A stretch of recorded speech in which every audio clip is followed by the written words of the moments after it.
Last Sunday, our studies took us on a trip to Gambia in West Africa where we met Kunta Kinte and learned about him becoming a slave. Today's safari has us traveling to a place called Babylon where we are sure to discover some weeping willows and also some weeping people, especially when we stop by the river's edge. We will also stop in at a vineyard in a very fruitful hill that has a gardener who has done a great job. He showed a tender loving care and used premium seed, but the grapes are wild. I could tell you what the gardener plans to do, but that wouldn't be fair to the pastor.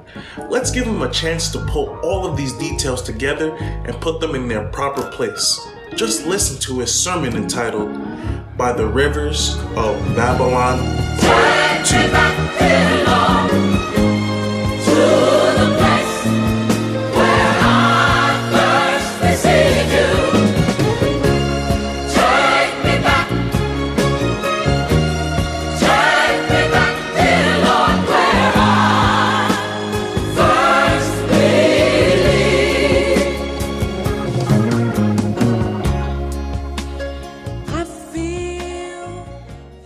By the rivers of Babylon, by the rivers of Babylon, by the rivers of Babylon.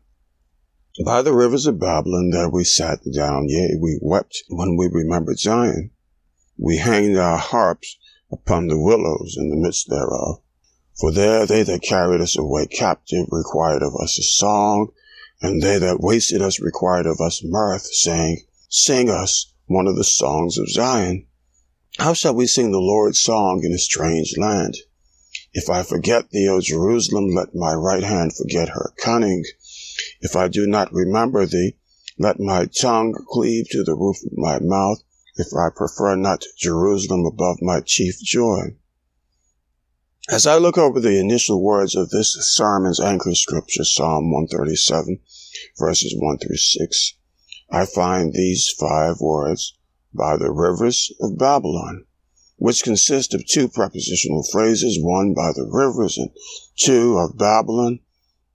These words establish the setting of the activity of which the speaker protests, and it causes me to believe that he had been a person who was free and was probably now captured and taken away from the places and things which were familiar to him, to a place of exile where other victims were. Oh, how ardently would that person have pleaded God to grant him leave to travel back across those waters and to arrive safely at home.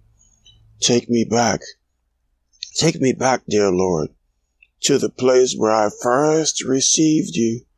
Oh, take me back, dear Lord, to where I first believed. So he looked toward the place for which he longed, like Daniel, who when praying while in captivity would always orient himself by turning toward the holy city of Zion, in a way that a downtown Brooklynite became accustomed to listening for the noontime railroad whistle to mark lunchtime, like I did in kindergarten and 1st grade, or gained his bearings by locating that mile-high downtown clock which signaled that you were traveling in the right direction. The psalm continues, this time using groups of words, clauses that is, which contain the main action of this sentence. There, in Babylon, we sat down, yea, we wept when we remembered Zion. It sounds to me like the person who is speaking took a momentary thought break in which he experienced regret when he remembered the days of his nation's glorious past, which he witnessed and heard about while back on his home shores. And this leads me to deduce that what this person was sharing from verse 1, which is the start of Psalm 137, comes with an implied backstory or a prequel attached. Here I'd like to momentarily introduce a different scripture, which should bring the subject we are examining into clearer focus. Let's consider Isaiah chapter 5. In this chapter, our verses 1 through 7 share the narrative of a vineyard manager, let's call him a gardener, who is considered of the speaker to be well-beloved. And the well-beloved, that is the vineyard manager or gardener, did all he could to make his father's vineyard successful and fruitful, but instead it brought forth wild grapes.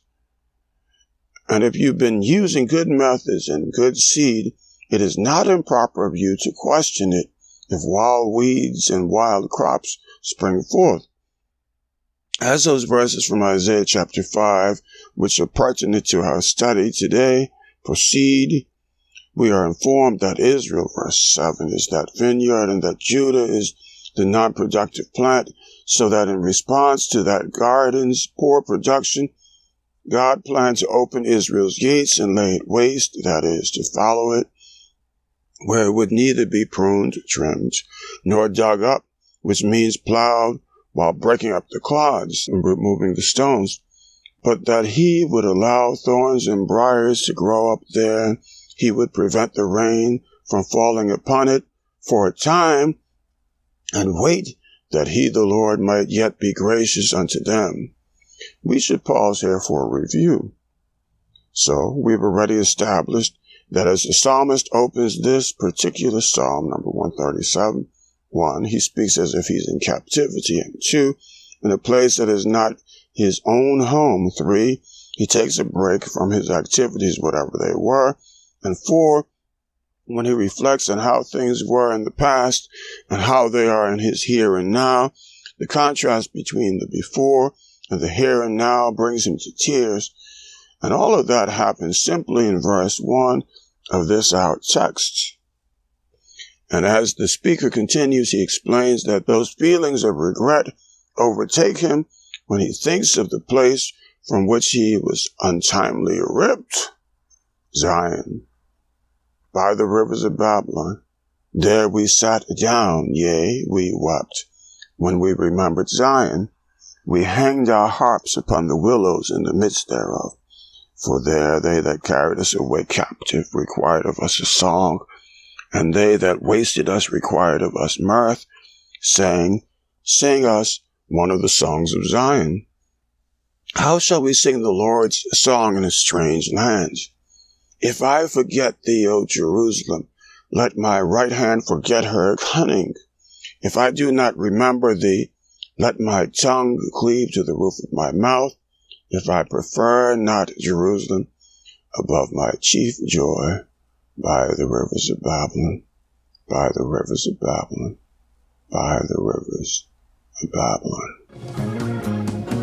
Thank you for joining Plain Path Church today for online service. For part 1 of Pastor Blount's Breathe Again sermon, please click the link in the description below. We would like to wish all mothers happy Mother's Day today. And please remember to stay safe and say a prayer for your brother and sister during this time. Until next time, saints, be blessed.